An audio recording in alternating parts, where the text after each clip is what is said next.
The Dave Hooker Show. A presentation of Off the Hook Sports. Objective insight, expertise, top guests. Available on YouTube, Apple, Spotify, and the Off the Hook Sports app. Download now for free. Also available on offthehooksports.com. I compute and obey. Now to Dave Hooker. Ready. With Caleb Calhoun, here we go. And you want a show? We got a show as the preseason talk really is heating up. And Josh Heupel getting love and not getting love at the same time. And I do think that perhaps the reviews are mixed. I don't think people want to jump on board too soon when last year may have been a fluke. And I don't think that other people want to be behind the curve. I'm talking about media people, of course. I don't think other people want to be behind the curve because you don't want to look stupid if Tennessee just continues to improve. So there's a lot of mixed reviews out there that we want to get into. First of all, Caleb, how are you, sir? I'm good. How are you doing today, Dave? Never better. Day 2 back from vacation, so I'm definitely ready to go. Yesterday wasn't pretty. First day back in the gym in like 10 days. It wasn't great, Caleb. You lose your win. That's the first thing. After that third set, I felt like I needed to take a nap. So we've got a lot to get to. Josh Heupel, 7th best among head coaches against top 25 teams, and a Georgia player says Neyland Stadium is actually better than Sanford Stadium. That was a big topic of discussion before the Georgia game. Also, where does Tennessee rank in Phil Steele's preseason top 25? Where will the Vols be ranked in the preseason according to me and Caleb Calhoun? Nico, by the way, getting some praise as well. I've never heard of a backup quarterback talked about this much in my entire career. That's good, but I think it's best off if Joe Milton plays well and Nico's not needed. Also, the Vols projected to be favorites in fewer than 9 games in 2023. 5 teams projected to be favorites in every game. So we'll get to that. That's according to Brett McMurphy. So here we go. Let's start right now with a surprising list, and it'll lead us to 4 downs. It's current Power 5 head coaches, the best and worst against the top 25. So we've got one Josh Heupel coming in at number 7. He is 8-7 against top 25 team. That's a 53% winning percentage. Pretty good. Did it surprise you at all that Josh Heupel is on this list as 7th best in the nation? You win 50% of your games against top 25. You're in pretty good company. We'll get to the others that rank ahead of Heupel and behind him. But what did you think of Josh Heupel being number 7? It's one of those stats that you kind of know, but you don't really know. I think that's pretty strong considering he was at UCF and that he's rebuilding at Tennessee. What were your thoughts on that? This genuinely shocked me, honestly. It largely shocked me because I didn't realize he had coached so many games against top 25 teams. Now, if you go down the list, the other coaches have coached a lot more games against the top 25 because most of them have been coaching at the Power 5 level for a lot longer. But Josh Heupel, I mean, Dave, I couldn't think of 15 games he would have coached against the top 25. So for him to have 8 wins against them is really, really impressive. And again, 8-7 is, I did not see, there's only one of 9 coaches with winning records against the top 25 right now. And Josh Heupel is on that list. That's just something that, I mean, genuinely, I did not expect to see. And, you know, it leads to, it's a couple of things. A lot of coaches on this list, there is a debate over, remember, sometimes you can be in a league where you face top 25 teams, but they're lower level top 25 teams. For instance, You're reading my mind right now. Go ahead. Yes, exactly. Ryan Day is number 1 on this list. Y'all know how I feel about Ryan Day. I think the Big Ten always has those lower level Big Ten West teams that creep into number 20 and number 21 right around there. And Ryan Day's and Ohio State's always able to blow them out. And they're not really top 25 caliber. But if you're Josh Heupel and you're playing Alabama and Georgia 2 years in a row, you're not really playing lower level top 25 teams on a regular basis. So I think this might be a little more legitimate. No, very true. And Ryan Day is number one on the list, and that leads us to 4 downs, and it's brought to you today by our friends at Zen Sports. 4 downs. 4 questions. 4 answers. The Dave Hooker Show. 4 Downs. A presentation of offthehooksports.com.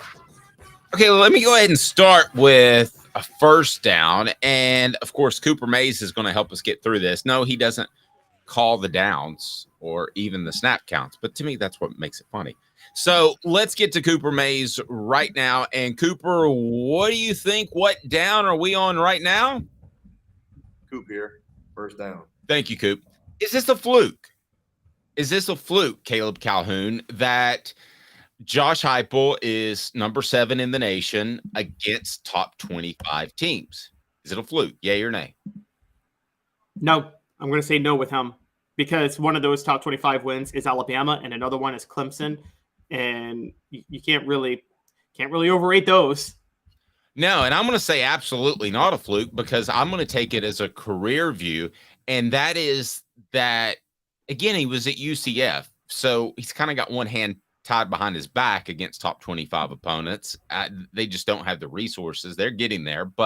And then he was at Tennessee in a rebuilding mode. So I don't think it's a fluke. I think you'll see him on this list 5 years from now. When we get to second down, I want Cooper to bring us in, of course, but it's brought to you by Zen Sports, the new sports book in Tennessee, revolutionizing the way you earn sports betting rewards. That means no more deposit bonuses that turn into deposit nightmares on Zen Sports. What you see is what you get, and with their cash rewards program, you get a lot of cash. For a welcome bonus, earn an unlimited 5% cash back on your betting volume for your first 15 days when you sign up with the code HOOKED. That's right. Unlimited 5% cash back. Keep betting, keep earning with up to 3% cash back on your betting volume every month after that. And refer friends to earn a percentage of their betting volume as cash rewards too. Zen Sports is bringing the cash back to Tennessee. So if you bet big on sports, you want to be betting on Zen Sports. Zen Sports betting just got better. And we remind you, please support our advertisers. We greatly appreciate it. And they do too. What down, Coop? Cooper Mays here. Second down. Yeah, and I was reading your mind earlier because I know where you're going. Most overrated on this list. So let me give you the list. Number 1 is Ryan Day, Ohio State. Kirby Smart, number 2. Pardon me. Nick Saban, number 3. Lincoln Riley at USC is number 4. Dabo Swinney, Clemson, number 5. Chip Kelly, UCLA is 6. Then Heupel, Jimbo Fisher, Texas A&M is 9. Mel Tucker Michigan State is a surprising 10. Okay, so most overrated on this list, I bet you're going to say somebody that's name rhymes with Brian May. Well, he's tied on this list, funny enough, because there's another coach on this list who I think is pretty overrated, and that's near the bottom, and his name rhymed with Wimbo Misher. I don't know. Good old Wimbo Misher. So is Ryan Day the most overrated? Because what you said was absolutely true. Top to bottom, you could make an argument that the Big Ten was better last year than the SEC. Now, at the very top, I think the SEC was clearly better, having 2 elite teams, maybe 3, maybe 4, that were right in the hunt for the college football playoff. So, but you're right. Ryan Day, it seems like every single week he's playing a number 21 blank. So there are a lot of wins against lower level top 25 teams. Yeah, exactly. And that's where I think this comes in. The reason and that's why I put Jimbo Fisher in there too, because if you remember, the same held true for the ACC for years. So when Jimbo Fisher was at Florida State, I mean, he beat Duke one year when they were in the top 25. Like, come on. Okay. So that was that one year Duke, how they won the Big Ten Coastal or the ACC Coastal with David Cutcliffe. So I'm thinking, when those are your top 25 wins, it's hard for me to quantify it. So yeah, Ryan Day is very high I think Ryan Day and Jimbo Fisher are tied for this. And Ryan Day is going to be higher because he has a better win percentage overall. So yeah, he's more overrated. And whatever you want to say about Jimbo Fisher, he's got a national title. And so, I mean, true. I would go Ryan Day. I would have, because of the national title, I would give him a clear-cut number 1 as far as the most overrated. Coop, what down is it? Tennessee center Cooper Mays here. Third down. Okay, so this may sound like a weird question, but who's the most underrated coach on this list? The most underrated coach, the guy that you think is somebody you'd go out and hire, but on this list, maybe they're not as well represented. I'm going to go ahead and go first. I think it's Josh Heupel. And that if you want to give me a close second, I probably would go along the lines of a Chip Kelly at UCLA, even though I think his best of times are behind him. But I think it is Heupel. I mean, I think he's the most underrated coach on this list. I think that the average football fan that lives in Montana may not know about Josh Heupel, but he's probably heard of Dabo Swinney, Saban, Smart, Ryan Day, because they've been around in the spotlight a little bit longer. But I go Josh Heupel. Okay, so I have to agree with you. By default, I have to agree with you with Josh Heupel, but LSU homer Caleb Calhoun jumping in here and saying that Brian Kelly is also still underrated to me. I mean, I still remember when LSU opened up the checkbook to get him, and a lot of people thought it was weird that they opened up the checkbook. And I'm like, I had to open up the checkbook years ago for Brian Kelly. So it's close between those two, because again, when you're at Notre Dame, when they're playing top 25 programs, they're playing legit top 25 programs, and usually they're genuinely outmatched. Notre Dame is. So to have a winning record against the top 25 means something for Brian Kelly. What down is it, Coop? All SEC center Cooper Mays here. Fourth down. How will Tennessee do this year against top 25 teams? So let's take a look at the schedule for just a second. Now, I think they're going to be underdogs to Alabama because it's in Tuscaloosa, Georgia as well, because Georgia's Georgia right now. As far as other teams, they might be underdogs to. I'm having a little bit of trouble finding another one, maybe at Florida because it's in Gainesville, but I think they'll be underdogs to just 2 teams this year. Does that sound right to you? Well, we're going to talk about this later in the show, but there's a projection that they will be underdogs to maybe 4 teams this year, and I'm trying to figure out where that comes in. But as far as top 25 teams are facing, yeah, Florida will probably be in the top 25 by default. Georgia will be in there. Alabama will be in there. I think South Carolina will be in there too because of how they finished the season. And then there's Texas A&M and Kentucky. So, I mean, I think you're looking at Florida, South Carolina, Texas A&M, Alabama, Kentucky, and Georgia. I think you're looking at 6 teams that Tennessee plays that could be top 25 teams this year. And if all those 6 are in there, I think they're beating Florida. I am pretty positive they're beating South Carolina and Texas A&M. So, I think they go 4-2 this year versus top 25. I could see that. We'll get into that a little bit more. As far as the 2 teams will be underdogs to, I think Alabama's a coin flip because it's in Tuscaloosa and it's a revenge game, and Georgia is Georgia. So right now, Travis says Brian Kelly is overrated. That's a clear shot at Caleb Calhoun. So we're going to post that at the top of the list. The top comment today, so fill them in there, will receive a Hooker t-shirt for Hendon or Dave or my son Trammell, whatever you choose. There you go. As far as the worst on this list, you want to give us a quick rundown on that because there's a Tennessee tie to worst against top 25. Yes. So number 1 is Mike Loxley at Maryland. I'm a Terp graduate. He's 2-23 against the top 25. But part of that is him going 0-7 against New Mexico when he was in New Mexico, and that's not a good job. So Jeff Halfley, Boston College, 1-9. Matt Rule at Nebraska, 2-16. But again, he was at Temple and he had to rebuild Baylor, so I'm giving him a break. Tom Allen at Indiana, 3-23. Again, Indiana, I'm not going to judge him too harshly. Number 5, everybody, who's ready for it? Greg Schiano, at Rutgers, 4-27 against the top 25. Dave, did you know Greg Schiano gave up 63 points to Butch Jones in 2010? I'm aware of that. Is he liked at all by Tennessee's fan base right now, or is he still the hated one? Greg Schiano or Butch Jones? Because I think they're both pretty hated. Well, I would say Schiano is where I was going. I know that Butch Jones is pretty much hated.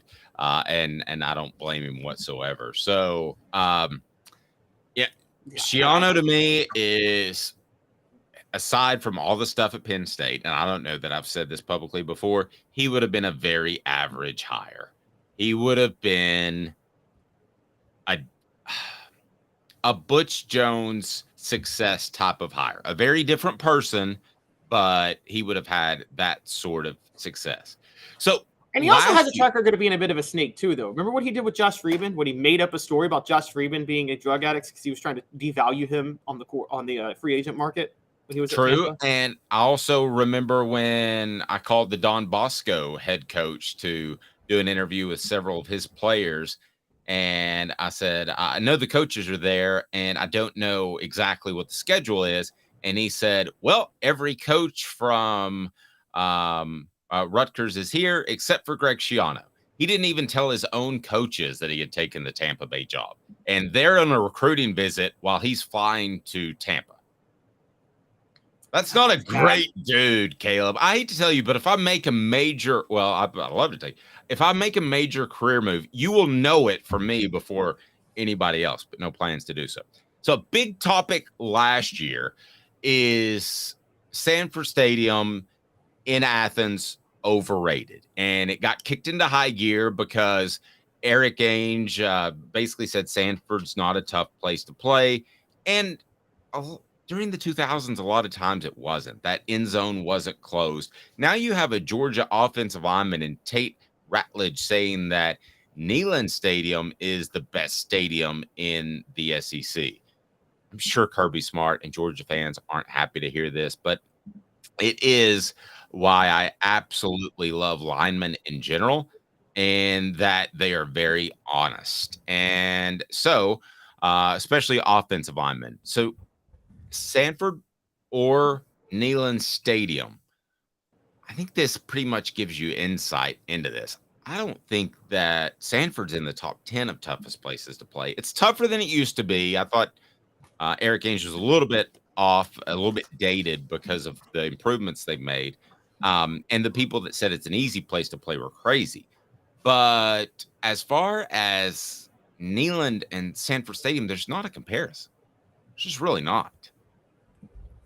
No, not at all. And I've covered multiple games at both places, and Neyland is one of the top 5 toughest places to play, in my opinion. Sanford's lucky to be in the top 10.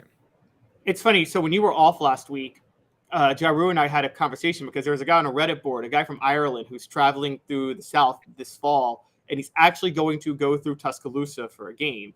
And he asked all these questions like, is there football in October? I'm trying to experience American football. Yeah. And Josh paid us all tweeted, and we agreed. If he goes to an Alabama game in October and that's his first American football game experience, he's never going back to Ireland. He's never going back home at all because he's going to want to stay here forever. And then we started breaking down what's the best college football environment place to go. And I said that Athens would have been number 1 if not for Sanford Stadium not being that loud of a place. And that's the only thing that's holding Athens back from being the best college experience in the SEC by far for college football, because Athens is a nice town. No, agreed. And Rocky Top Tom, I'm going to put you up on the main screen because I do want to address a comment you had. And by the way, top comment gets a T-shirt from Off the Hook Sports. Rocky Top Tom says, here we go again. The hedges are tough. Our offensive line had 9 pre-snap penalties because of the noise in Sanford last year. It's a really tough place to play now. It's not the 90s anymore. Here's how I would address that. And you're up for the top comment of the day right now, and you can win a T-shirt. Tom, I want to say this. I think a lot of places can get up for a game, but is it tough for every single game? Does it scare a UTSA, or does it scare a smaller opponent? I believe it does, and I believe it's always up for the big games. So, Caleb, I don't want to say that Sanford can't get up. They clearly did. Good for them, but I don't think week in and week out it's that tough. Yes, and as Georgia offensive lineman Tate Ratledge was saying, he was saying Neyland's better than Sanford, but he wasn't claiming that Tennessee fans were better than Georgia fans. He was neither one's better than the other, but the point is the stadium is open on one side, so the sound travels. No, true. And also Neyland it's a lot of metal and concrete. I mean, that's a big factor too. I mean, it's raucous in there. I don't think there's any question about it. Just for the record, how would you rank the top 3 stadiums? Because I would say now I'm talking about teams at their best that are competing for championships. I would say LSU and Florida are tied for 1 in my mind. Neyland is a very close second. And then you kind of hit a different level. So I think that, you could make an argument for Sanford or Tuscaloosa, Bryant-Denny. You could make an argument for actually Columbia, for South Carolina, Williams-Brice. You could make an argument for a lot of people. I'm not sure who's 4th, but I feel pretty certain who's 1, 2, 3. Bryant-Denny is on that level now with Neyland. And, the Swamp and Baton Rouge are on their own. Nobody's on the Swamp and Baton Rouge's level. Anybody who's been to those stadiums, just the way they're designed, they are so loud. And so that's a tier on its own. The tier right behind them, Neyland and Bryant-Denny are on that tier together. Bryant-Denny closed the bowl, I guess it was about 10 years ago, Dave, 13, 14 years ago. And also Alabama's got a new wave of younger fans so it's not a bunch of old people anymore in the stadium. So the combination of those two things makes the fan base a lot louder. So Bryant-Denny's on that level. I don't know because I haven't been, but I hear Texas A&M's on that level too. I haven't been there either, but I hear it's elite. Please hit that like and subscribe button. We greatly appreciate that. I want to get to that clip where Tate Rutledge says Neyland is so great. And it's brought to you by City Heating and Air Conditioning, City Heat and Air. They are absolutely fantastic. Integrity matters, 50 years in business, and they will absolutely give you the right assessment of your HVAC unit. That's City Heating and Air Conditioning, cityheatandair.com. So let's play that clip of Tate talking about, it's a funny name, Tate Rutledge talking about Neyland Stadium is pretty darn good. Here you go. Fired up. All righty. I love that. I don't know what Neyland Stadium it was. No offense to Sanford or Georgia fans, but Neyland Stadium is the best stadium in the SEC. I disagree with that. 112,000. Forget the numbers. And it's a bowl. Yeah, but I'm gonna be honest. On the river. Sanford, when we played Tennessee, was definitely louder than when we played at Tennessee. Imagine if our fans were in that stadium, though, how loud it would have gotten. I love that. I don't know. Neyland Stadium. Wow, that's a lot of love for Neyland Stadium. 112,000. They don't even seat that many, but Tate Rutledge apparently likes Neyland Stadium. And also, there's a giant flaw in comparing how loud Tennessee fans were in 2021 when Georgia went to Knoxville and blew them out of the waters versus how loud Georgia fans were last year when they were beating Tennessee. If Tennessee was in that game with Georgia in 2021 or in the game with Georgia, if they're in the game with Georgia this year, trust me, Neyland Stadium will be much louder than Sanford Stadium will at that point. So it depends on that. I think that's a lot. Georgia and Alabama fans have Alabama players not last year, but Alabama players before last year and Georgia players still have a skewed version of Neyland Stadium because it doesn't get that loud. It wasn't getting that loud over time because they were blowing out Tennessee by the end of the first quarter usually. And so absolutely agree. How about some Josh Ward up next? Please click that like button and subscribe. We greatly appreciate that. If you haven't already, got a lot of great things coming up. The Spencer Riley Celebrate 98 episode is up, and he might be one of the funniest men in East Tennessee. I'm just going to go ahead and tell you that. If you haven't watched that yet, you don't remember Spencer Riley, he was a center that was as quotable as they get. Absolutely fantastic. All right, so we'll be back in exactly 2 minutes, and Josh Ward will join us. He's Caleb Calhoun. I'm Dave Hooker, Off Duck Sports. These mountains hold and defend a spirit far better than moonshine. A drink that holds flavor that becomes necessity. A hard cider made and relished by folk who are as hearty as they are legend. A refreshment that can only be found in one place. With a taste that makes you say, give me 3 bottles of the good stuff. Tennessee Cider Company, where necessity can be found.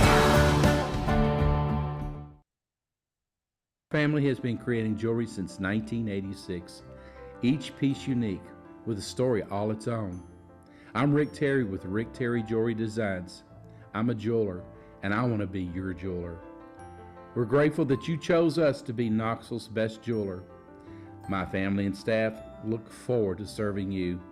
So please come see us. Kingston Pike and Campbell Station Road in the heart of Farragut, and downtown on Gay Street, right next to the Tennessee Theater. Hi, Mike Davis here with City Heating and Air, reminding you to always dare to compare. Our team provides quality local heating and air service, installation, and maintenance across East Tennessee. We use only the best equipment like American Standard heating and air conditioning for your residential, new construction, or commercial needs. Honesty, dependability, and customer satisfaction have been the cornerstones of our business since 1961. City Heat and Air. Dare to compare. With all that sun, sand, and salt water, the beach is a very relaxing place. Unless you wear contacts. Ow! Open your eyes to the best the beach has to offer with LASIK vision correction from Campbell Cunningham Laser Center. Ah. Do you want to own the more that owns every job? Then get to Vassey Lawn and Garden in Cleveland and get you a Toro. I'm David Vassey, here to talk to you about Toro. With a Toro Zero Turn, you'll get more out of every minute and you'll reach the finish line faster. At Vassey's, we like to say, no matter if you're mowing 3 acres a week or 11 lawns a day, homeowners and business owners alike find confidence in equipment they can trust from top to bottom. Vassey Lawn and Garden, Highway 60 North in Cleveland. Man alive, it's worth the drive.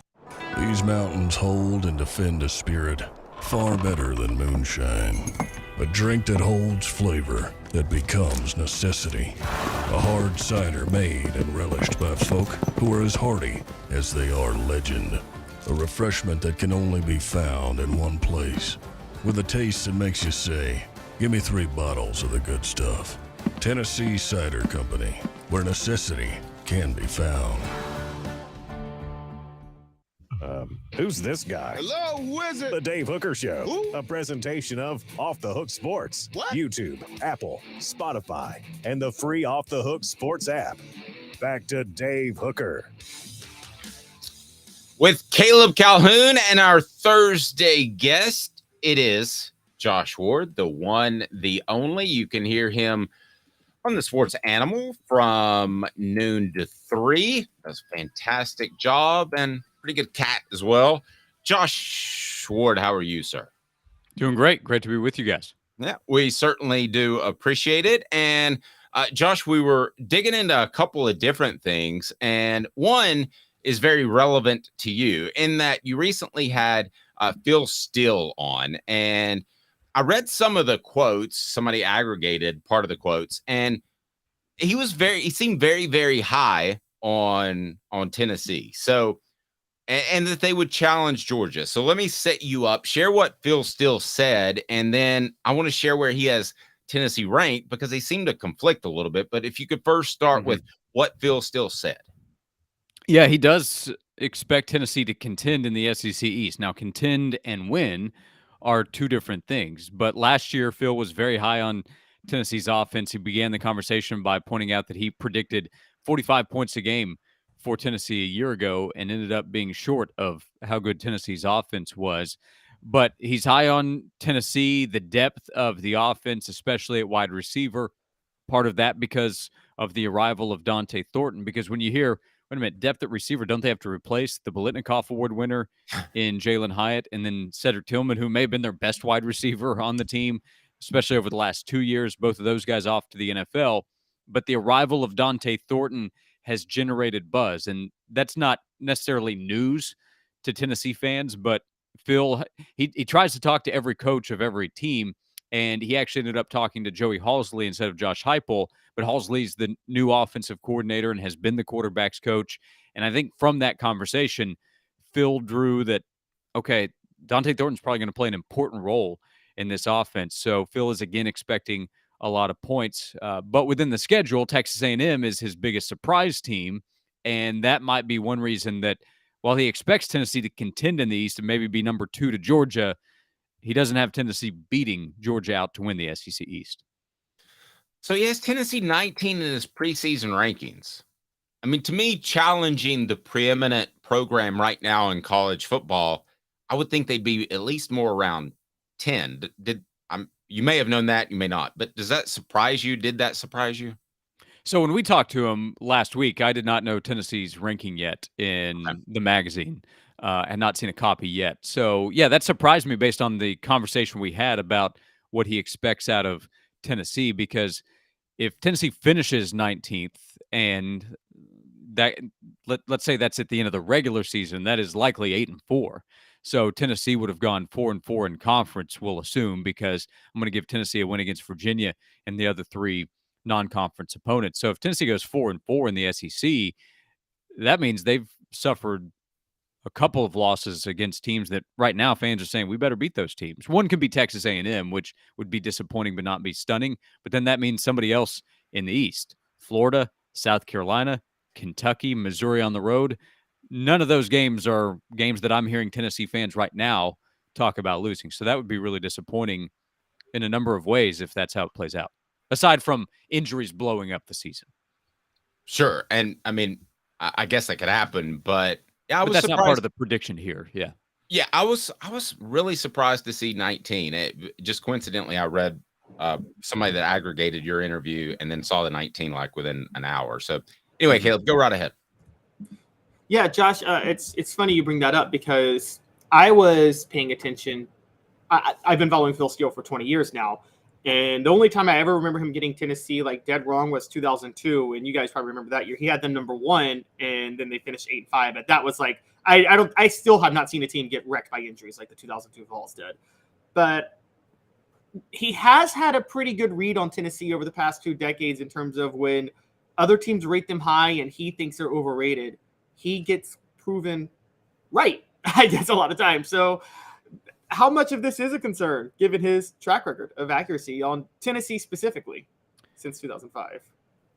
Well, a little bit. I'd like to go back and have a follow-up knowing the ranking after the fact, and maybe there wasn't as much thought put into the rankings as there was the team information, because his comments, and by the way, Phil knew that he was on the radio at Knoxville. He might have played up his compliments of the team, knowing that he was talking to listeners in Knoxville who are Tennessee fans. At the end of the conversation, he also said, though, hey, fans have to be happy. When I said, hey, you can go check out the magazine, he promoted where you can find it. And I said, hey, Phil, thanks. Always great to have you on the show each summer. And he, before saying goodbye, said fans have to be excited. So I think he has a genuine good feeling about Tennessee's football team and especially the offense. Again, to go back to Texas A&M, he is high on the Aggies, and that is a team on Tennessee's schedule. So he may be of the opinion that 9-3 would land Tennessee that far back in the ranking, or he may look at how should a team be ranked right now, not necessarily what the schedule will be. People have different opinions of how they put together a ranking, but to me, 19 is low based on the compliments he gave to Tennessee's football team, and it's also lower than most off-season rankings I've seen. We won't get the official polls. I say official as if they mean something, but we won't get the polls until August. But of the different publication rankings, 19 is about as low as I've seen. No, and Phil absolutely loves to use acronyms in his magazine because words are just too long. So I'll go ahead and give him this. What the? What was he thinking? Release the hounds. The Dave Hooker Show. Keep cool. A presentation of offthehooksports.com. I use that because the kids send the WTH. That's what the kids do in text. That's an acronym. Do you use what acronym do you use in text that you probably... It's definitely WTF. Oh, is it? Is it WTF or WTH, Josh? What do you use? Yeah, WTF. Yeah. I think that one's much more common. I don't know that I've ever received or sent. I'm sure I've never sent. I don't think I've ever received a WTH either. Josh, Dave is totally Phil. You guys all watch Modern Family, right? No, I have. Yeah, for sure. So the very first Modern Family episode in 2009, Phil's like, I'm the cool dad. That's my thing. I text. I know all the acronyms. WTF, why the face? And I'm like, that's totally Dave. I remember that, yeah.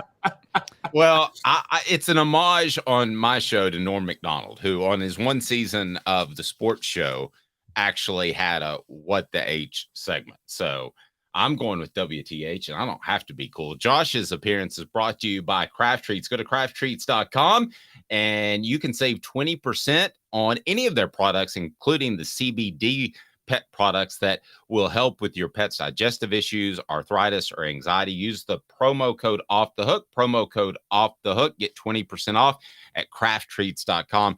Again, crafttreats.com. So where do you think, Josh, Tennessee will be preseason?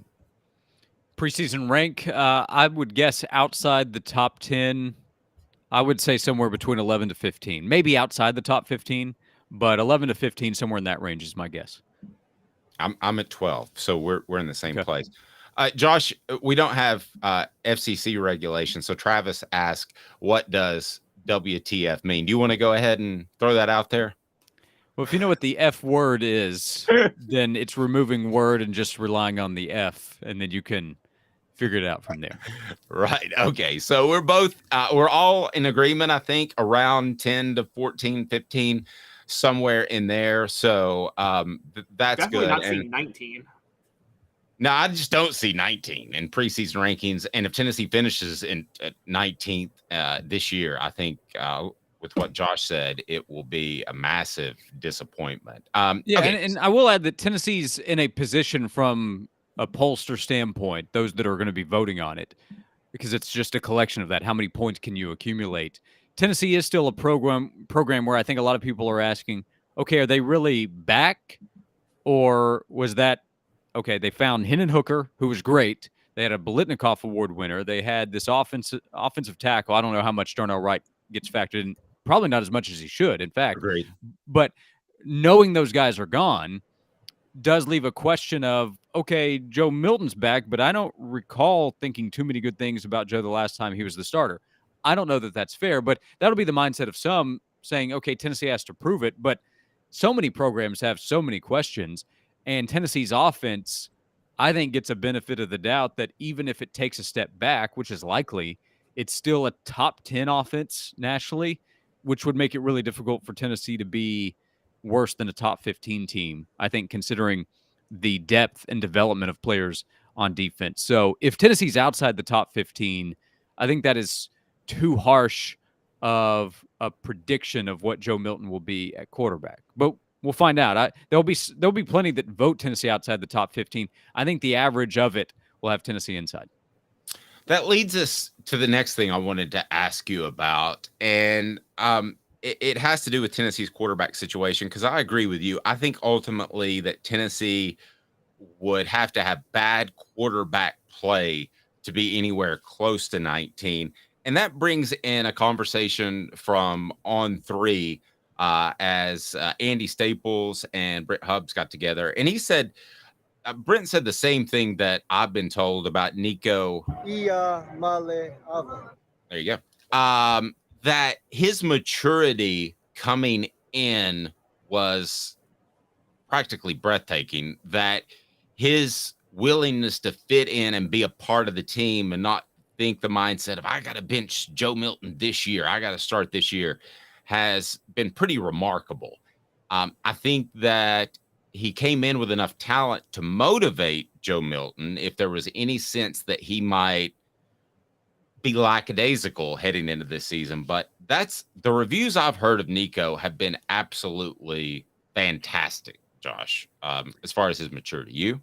Yeah, that's what I've heard. It's a contrast to those whispers that Dennis Dodd reported on. Reported is too strong of a description from several months ago. We talked about that at the time. I heard the opposite, and since then, the same deal. He has the physical tools. Can you remind everybody what Dennis said? Yeah, Dennis wrote before spring practice that there were whispers that Nico might not be worth the reported money that he was receiving through name, image, likeness. And that can be a whole separate discussion when we talk about worth, but the reason he was saying that was from a football perspective. And I thought that was laughable at the time because, one, he hadn't even practiced yet. So what exactly were they basing that on? Some workouts in the winter as an early enrollee, a high school senior that had not even officially started college besides, enrolling in spring semester classes.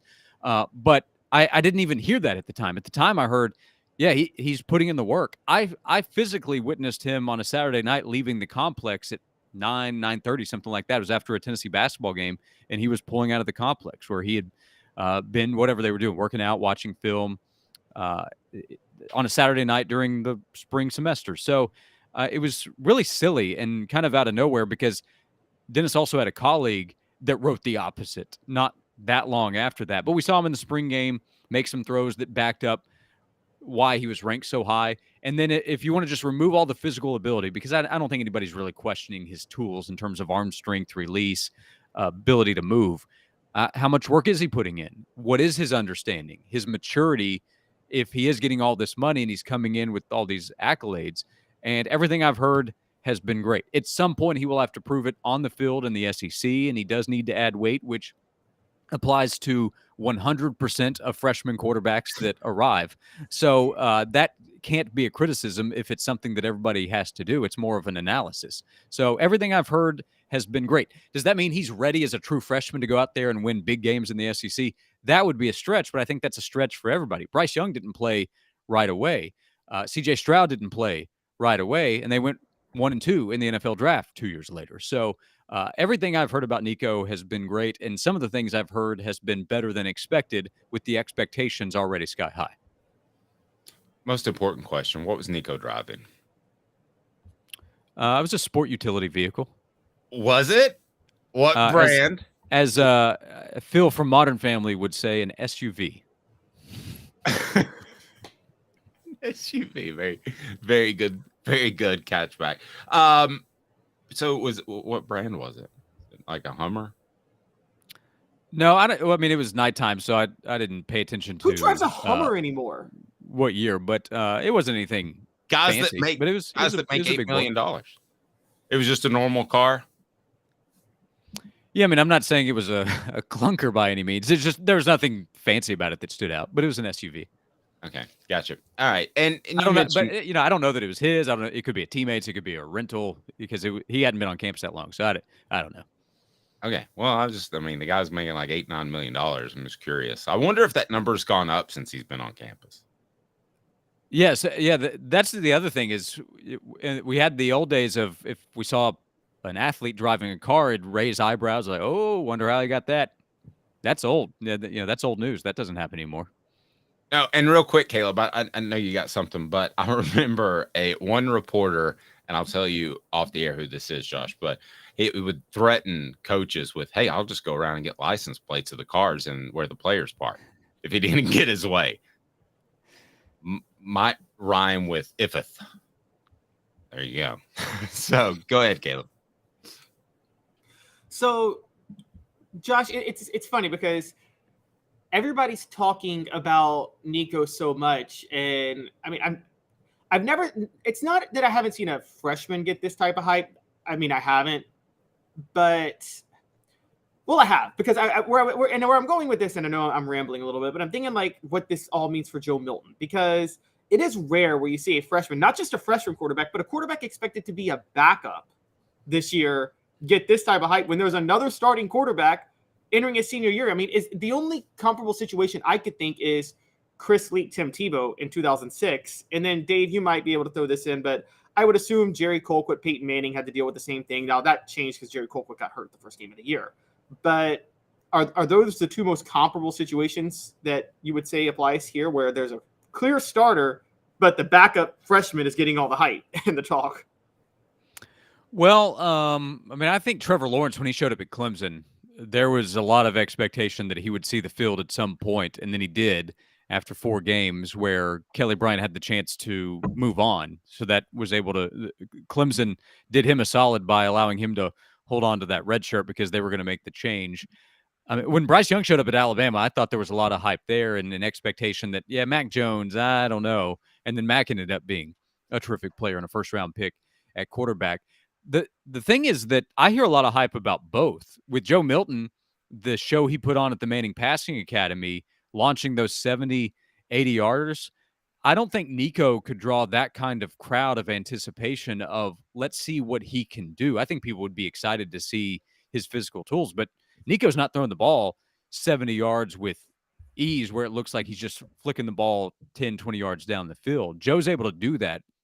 So those videos have created all kinds of hype and attention around Joe. I think from what I've seen with Tennessee fans, there is excitement and hope that Joe is able to continue what they saw from the win against Clemson and tap into all this potential that has been talked about for 2 years and unleash it in this Tennessee offense this upcoming fall. And then it will be Nico's time. But right now, I don't have too many Tennessee fans say to me, hey, I think Nico's going to take over. I don't think Joe's going to get it done. There are some that have that opinion, and I have heard that. But more often I hear Joe's got it now. This is Joe's offense. He's going to be great. He's going to help lead Tennessee back to a 10-win season, maybe even better. I hear more of that. That doesn't mean it speaks for everybody, but that is the reaction I get right now. And over the last month, I think the hype has built around Joe because he has been out there and fans are seeing him and hearing from him. His quote the other day at the Manning Passing Academy that came from his media session where he said, I don't lose in Florida. That started to get some attention. Tennessee goes to Florida this upcoming season. So I think fans are very excited about the confidence that Joe is showing. And from that, are growing confident in his ability to have a big year as a senior. Dave, go ahead, Kev. Sorry, I just wanted to ask one last thing because we're talking about Joe. Both you guys, yes or no? Will we see a touchdown pass of more than 70 yards through the air, meaning the receiver catches it in the end zone and it's a 70-yard touchdown pass this year? Oh, wow. Goes in the air 70 yards. We're going to see some overthrows of 70 yards. I know. Will we see a touchdown where he launches it from behind the 30 and it's caught in the end zone? Yes. Yes. Are we counting? Are we saying a 5-step drop? So he's roughly 5. We're counting it from where he throws it. I will say yes. I will say no from the line of scrimmage to where the ball is caught 70 plus. I'll say no. He might have a 70 plus yard touchdown, but I'm going to say that's going to include the yak.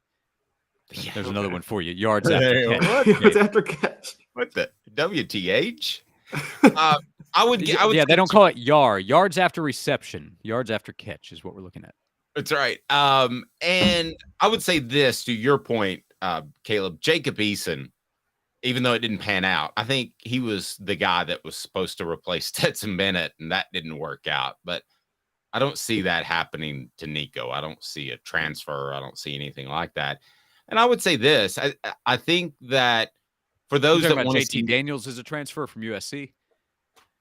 No, I was talking about Jacob Eason, who came from Washington and ended up transferring back west. When he came in, I think everybody thought, but I would take Daniels too. I think there are about 3 or 4 guys they brought in they thought would bench Stetson Bennett. Yeah, well, I think your timeline's a little off there. So it went Eason and then Jake Fromm. Fromm was the guy after Eason. They went back-to-back freshmen that came in with a ton of hype there. Okay, gotcha. All right, so one thing I would say about Josh Heupel that could be a criticism when it comes to handling quarterbacks is he too loyal to a quarterback. I wonder if he would be willing to pull the trigger if Joe Milton didn't play well. What do you think? That's a good question. I mean, Virginia and Austin Peay, I just would be stunned if it goes poorly. But game number 3 at Florida, there's a chance that Florida's defense comes out and they're aggressive and they're able to force pressure, and it forces Tennessee's offense into some mistakes. And in the middle of the game, they're trying to get some things figured out. And win or lose, what if that kind of carries over the next couple weeks? I don't know. The last time a change was made, it was kind of forced on Josh Heupel. When Joe Milton got hurt against Pitt, Hendon Hooker came in and then continued on after that, and it just was obvious that he needed to remain in the position. There was no opportunity for Milton to get that job back.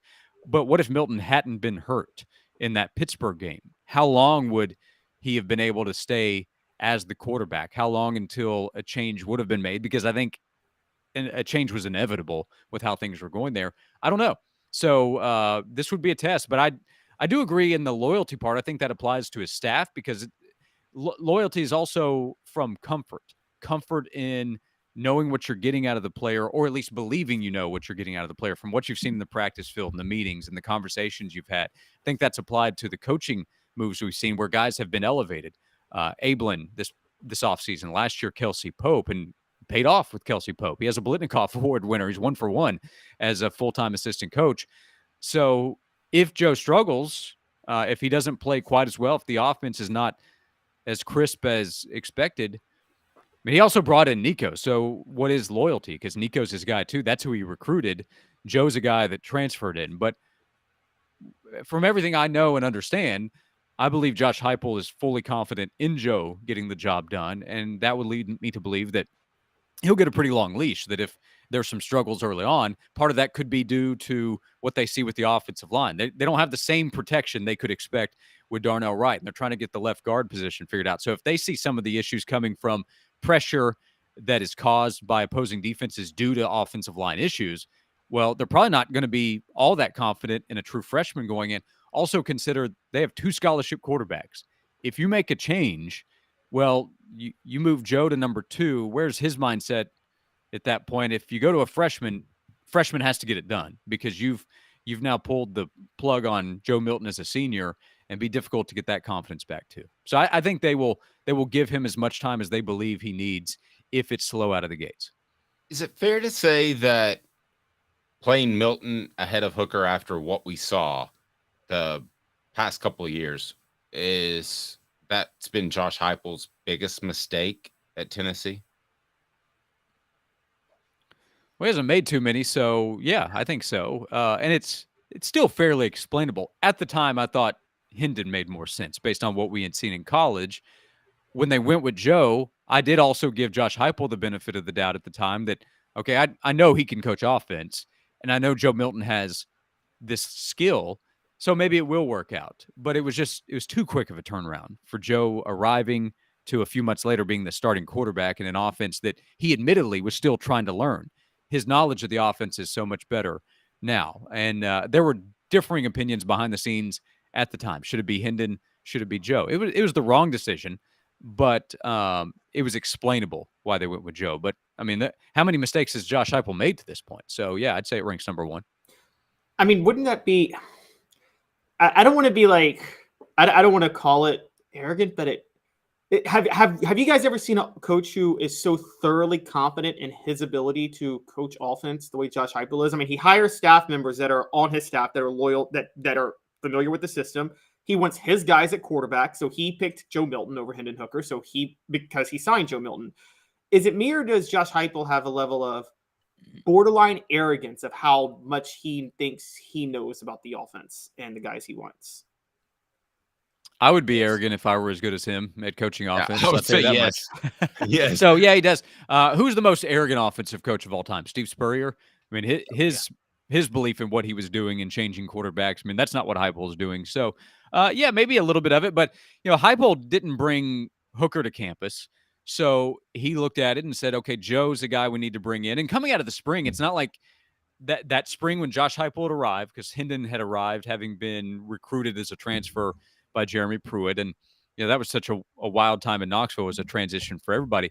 I didn't have anybody in the spring coming out of it saying, man, Hendon is the guy. This guy is going to lead this offense. So when Joe arrived, it made sense with the questions that still loomed over the quarterback position. At that time, at that time of Joe coming in and going into fall camp, a lot of the opinion was from fans, okay, Joe probably wins the job. If it's not him, then it's got to be Harrison Bailey. This will be Harrison's chance in the offense. And then it was Hendon Hooker. We ran a Twitter poll, which is far from scientific, but who do you want to be the starter? Joe Milton. Very scientific. Yeah, Joe Milton, Harrison Bailey, Hendon Hooker. Hooker barely got any votes. It was Milton that led. Then there were a lot of votes for Harrison Bailey. Then there were some votes that made it appear like maybe somebody accidentally clicked on Hendon. He got no talk. And he ends up being a Heisman contender 2 years later. So it would be revisionist history to say it was obvious at the time that Hendon should be the guy. And that's also, to me, why Hendon deserves so much credit, which he's gotten plenty of at this point, that he knew pretty early on after Joe had arrived that, okay, Joe's going to get the opportunity here. And then he goes through fall camp and then the start of the season being the backup. And it would be easy to wonder, why did I come here? I came here with Jeremy Pruitt recruiting me. Now there's this new coach and he doesn't have the confidence in me. But everything I heard was Hendon was as dedicated as if he had been named the starter. And that allowed him to be ready, and that's why he did what he did after he took over. Well, and if you want to put a positive spin on this, you could say that he had Hendon ready. So in coaching, the way he set up practice, Hendon was ready, so you would anticipate if something happened to Joe or he didn't play well, that Nico would be ready this year. It's fair to say, right? Yeah, sure. I mean, I've never heard any ill will from Hendon Hooker about how it was handled by Josh Heupel. So, yeah, I mean, it was obviously a mistake based on what we've seen from Hendon Hooker and how things started out with Joe Milton. But it was not an egregious mistake, and it's on a short list of mistakes that Josh Heupel has been made. And, yeah, absolutely. When Hendon went out there, he did some good things against Pitt. He had that interception that he threw late. No blame at all. I mean, again, he hadn't been getting the first-team reps. So, it all worked out. It all worked out, and eventually a change would have been made, I believe. How long? Tennessee's thankful that it won't have to know, and now the hope is that what Joe understands now will pay off for him, and part of that comes from learning from Hendon Hooker. Josh, great stuff as always. Noon to 3 on the Sports Animal. What the H, what the F. We got to the bottom of that, and what Nico drives. So I thought it was a very productive session. I don't have anything else to add from an acronym standpoint. Had a great time and enjoyed it, guys. I agree. CYA. See you later. That's actually something else. Oh, that totally means something else. So since we talked about Norm Macdonald, his best bit is what's with the acronym ID? It feels like the D's carrying most of the weight. Sorry. That could be. If you think about it, dentification, it's got the whole thing. My favorite from Norm is chairman of the board when he was just ripping on Carrot Top's movie as a guest with Conan, I believe. Oh yeah, remember that one? B-O-R-E-D. Chairman of the board, do something with that. Is it spelled B-O-R-E-D? Yeah, and it was the actress that was going to be on the movie, so it just completely tore it apart. But probably gave it more pub than it deserved, because if you check out the Rotten Tomatoes, Norm's prediction was spot on. Yeah, agreed. I'm going to get demonetized, but D carrying most of the weight is all I'm thinking of right now. It means something totally different. Sorry, that's like guys. 9 letters. All right, Josh, great stuff. You got to see you guys. Did you get my email, by the way? I did.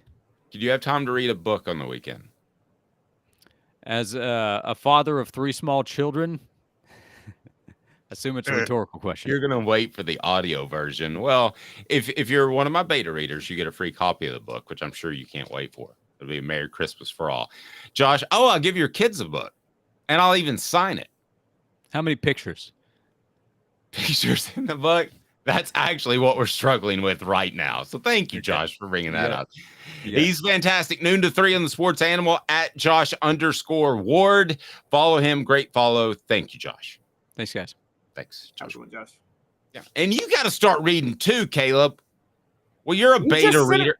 You just sent it to me yesterday. Well, I mean, you should be It's a book that is going to be coming out in a couple of weeks. I haven't said anything publicly about it, but it's Celebrate 98, The Untold Stories of the National Championship 1998 Tennessee Volunteers. And there's, I think, some good stuff in there because of the people I interviewed. Not that I'm a great writer, but excited about that. And Josh and Caleb both just promised publicly that they'll get their proofing of it done by Sunday night.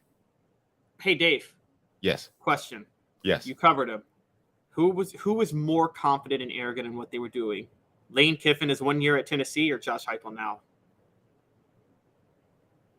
It's good stuff. I'll answer that question in exactly 2 minutes with Caleb Calhoun. I'm Dave Hooker. And Craving Wings South North Shore location, where we've heard people say that you can get the best wings in East Tennessee. Pero ¿quién es este? El número 87, Jacob Warren. I'll just do 6 of my sauce 87, please. Imposible, señorita. Dale 6 más. Look at these wings. Perfectas, deliciosas, fantásticas. Man, I don't know what you're saying, but it sounds awesome. How do you say fresh, never frozen in Spanish? Frescas, nunca congeladas. Make your way to Craving Wings and get you 6 más. But what was funny about Kate is we were a full continuum of care at that time. We had detox, we had inpatient, we had outpatient. So we were doing a lot of the things that we do now. but now we just do them so much better. It's really a simple program, but we're complicated people. I am what I am, and now I got to do something about it. You can take your life back. Call Cadis today. Got cataracts? We can fix that. Never miss another moment. With a little help from Doctors Campbell, Cunningham, Taylor, and Hahn at cctis.com. Do you want to own the more that owns every job? Then get to Vassey Lawn and Garden in Cleveland and get you a Toro. I'm David Vassey, here to talk to you about Toro. With a Toro Zero Turn, you'll get more out of every minute and you'll reach the finish line faster. At Vassey's, we like to say, no matter if you're mowing 3 acres a week or 11 lawns a day, homeowners and business owners alike find confidence in equipment they can trust from top to bottom. Vassey Lawn and Garden, Highway 60 North in Cleveland. Man alive, it's worth the drive. Our family has been creating jewelry since 1986, each piece unique with a story all its own. I'm Rick Terry with Rick Terry Jewelry Designs. I'm a jeweler, and I want to be your jeweler. We're grateful that you chose us to be Knoxville's best jeweler. My family and staff look forward to serving you. So please come see us.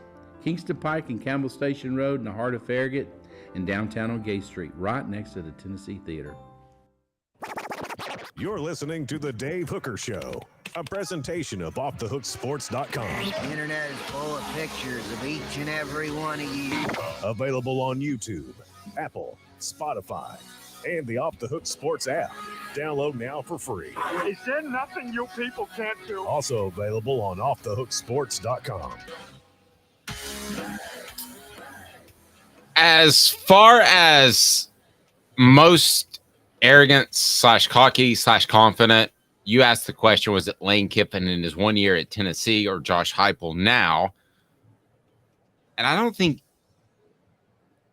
cockiness has a bad connotation, so I'm going to say confident. I actually think it was Lane Kiffin.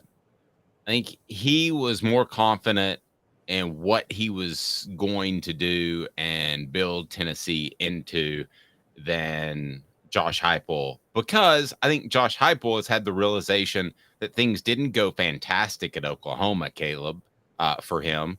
And when you get a little bit of comeuppance, that affects you. Lane Kiffin got comeuppance with the Raiders, but his response was basically the owner's an idiot. So he didn't learn anything from that. I think Josh Heupel, which you pointed out, changed his offense significantly. So to me, that would be the determining factor. Lane walked in thinking he was going to win multiple national championships. Yeah, and that first year, I remember he was proven right on some things. I mean, Lane Kiffin was he was on an island sticking with Jonathan Crompton through the first 5 or 6 games, and he knew that he could turn Jonathan Crompton around, and he did. I mean, look, that's Dave. You were covering the team. Did anybody think Jonathan Crompton was going to have that renaissance second half of the season when you were covering him throughout the first 5 games? I was close to the Crompton family, so I hoped. Did I think it? No, I can't say that I thought it. But man, I'm glad. I'm so glad that happened, because that's a great family. Jonathan recently named the head coach where he went to high school at Tuscola High School there in North Carolina. So he's got big things cracking, and really happy for him. But I can't say that I thought that was going to happen. And ultimately, we found out that David Reeves, Lane Kiffin's brother-in-law, didn't know how to coach quarterbacks, because when Lane Kiffin took over, then it was a lot different. So appreciate Josh joining us. And also, I remind you, the top comment of the day wins a Hooker t-shirt, an Off the Hook Sports t-shirt. So go ahead and throw that in there now. So far, here's who we've got. We've got Rocky Top Tom, who's throwing high heat with his comment earlier about playing between the hedges. And Tennessee's offensive line had 9 pre-snap penalties. So top comment of the day gets a Hooker t-shirt. Right now, Rocky Top Tom looks like he's going to be able to sew this thing up. So I'll put my email here, and you can get on board. What did you think of Jonathan Crompton, the second half of that season? Were you completely stunned, or just kind of surprised that Crompton was able to pull it out. I was genuinely shocked. I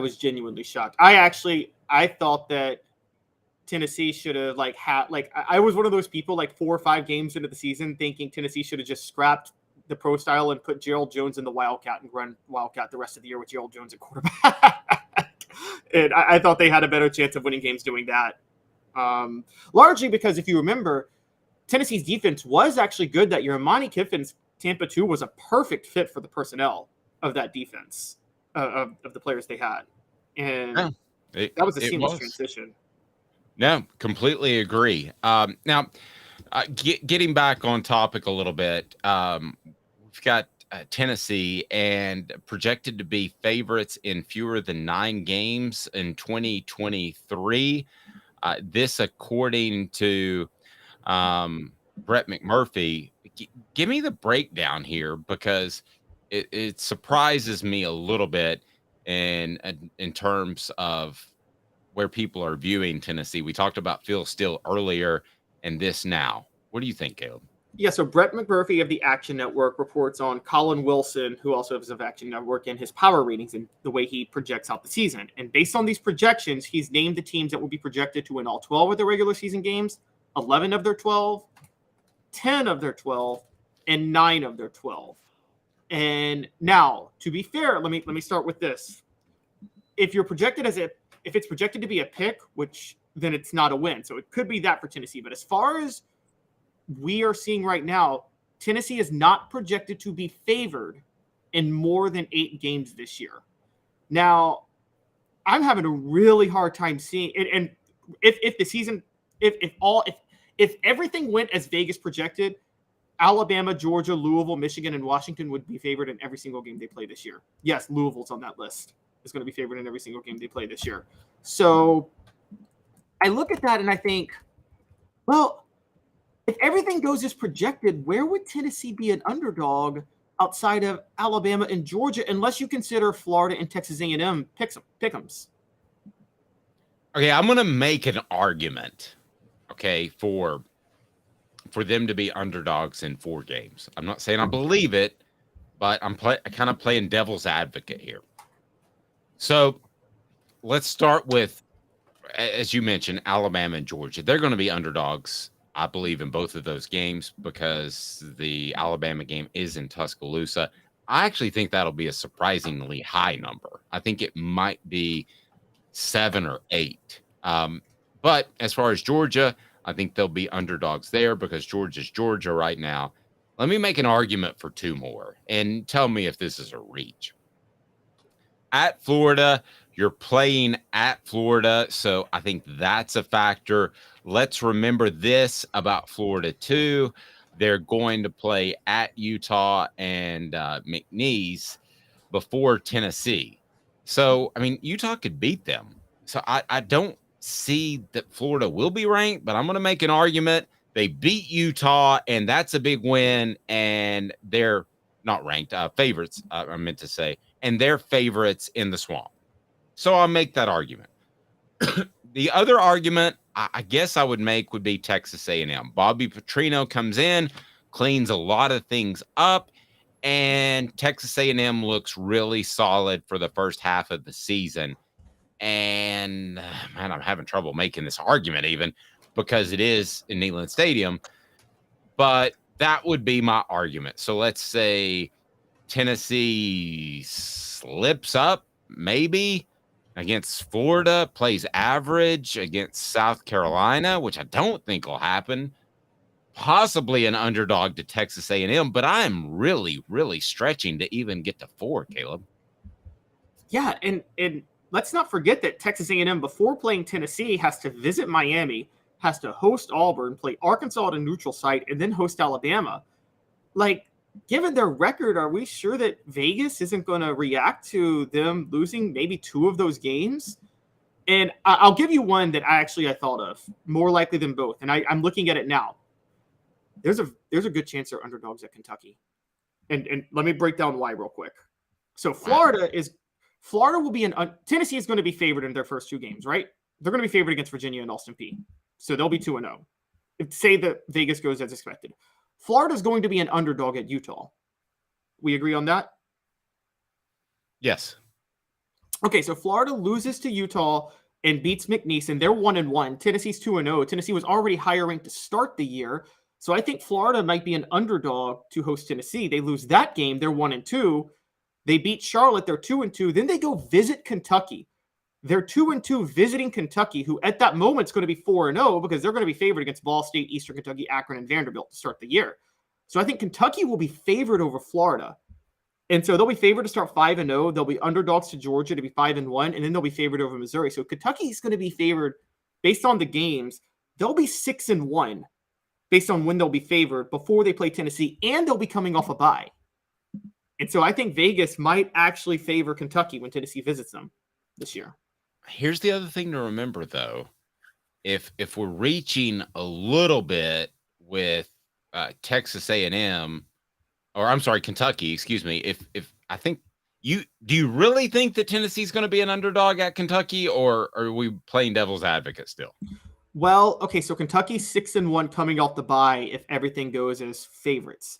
Tennessee, meanwhile, is probably 6-1 too coming off a bye because not coming off a bye, just 6-1 too because they but they will have visited Alabama the week before and may have lost. Now, I will say this. We're saying all of this, but to be fair, Vegas they don't react to things that were predicted. You know what I mean? Like, that's what the polls do. But Vegas stays relatively stable the whole time. So they're not going to get, on the other hand, when I say this, they're not going to get fooled by Florida losing to Utah and then say, oh, maybe we should favor Tennessee over Florida, even though we would have favored Florida. They're going to stick with what they were. Vegas is much more consistent in understanding of where teams are, not what they don't believe what your record says, which is why they're smarter than everybody else on this. Yeah, and see, I think Kentucky's going to get hammered at Georgia 2 weeks before, so that'll affect the number. The other thing that'll affect the number is Tennessee's fan base, and I'll tell you why. And it's brought to you by Andy Mason Group. Andy is and his group are passionate, knowledgeable real estate agents with elite realty, about 40 years of experience. That's pretty awesome. And best prices, best service in the biz. That's pretty simple. So go ahead and make the right move for your next real estate transaction. Go to andymasonrealestate.com. That's andymasonrealestate.com. And the other reason that the numbers will be inflated against Tennessee and they might be an underdog is Knoxville and the Tennessee fan base is a huge gambling area, and they can shift the number by betting too much on Tennessee. And that's why we've seen the number move a couple of points. It seems like it happens once or twice a year. And we've seen that happen historically, Caleb. So those are my reasons playing devil's advocate that Tennessee could be even close to close to an underdog in 4 games. Yeah, and I've learned this a little bit with Vegas. They typically don't overreact when they're moving lines. Like, usually when they move a line, they think it's 2 reasons. One, they think, oh, we messed up this line when we said it. We need to move it. Or they're in the business of making money. So they're going to react to where if a bunch of people place a bet one way and they want to move the line a certain way just to guarantee their profit. And so, yeah, I think Vegas, I would assume that a bunch of Tennessee fans betting on Tennessee would move Vegas towards Tennessee, though, wouldn't it? Or do you think they take the gamble, move the line even further the other way and say, hey, we're going to get a huge payout when they're proven wrong on this? Yeah, I mean, I've just seen the number move at times, and I think that Tennessee is a huge gambling fan base. Travis says, I'm going to bet $100 on every game where underdogs in with Zen Sports. Love it. Download the app. That's Zen Sports. And don't forget that promo code HOOKED. Use HOOKED. And you will get paybacks, and you can recommend it to other people as well. We greatly appreciate Zen Sports and all they do. So in the end, when we're having this conversation in mid-December, Tennessee will be an underdog in how many games? Will have been an underdog. I think Tennessee will have been an underdog, and I still think it's just 2 games. I think they're an underdog in 2, and then they're going to be a pick 'em at Florida. That's what I think. It's going to be a pick 'em at Florida, and then they're going to be an underdog with Alabama and Georgia. That's how I think this is going to work. No, I can roll with that. Rocky Top Tom wins our Shirt of the Day contest. Top comment on YouTube. We want you to like and subscribe. We greatly appreciate that. Top comment each and every day will get a Off the Hook Sports t-shirt, so we'll gladly hook you up with that. And Dan leaves us with this, which is pretty good. Lane Kiffin is a legend in his own mind. I tend to agree with that. He's Caleb Calhoun. I'm Dave Hooker. 10 o'clock Eastern, live on wherever you stream and or podcast. And we greatly appreciate you downloading the app. And don't forget, Spencer Riley up on the YouTube page. He's Caleb Calhoun. I'm Dave Hooker. It is, of course, Off the Hook Sports.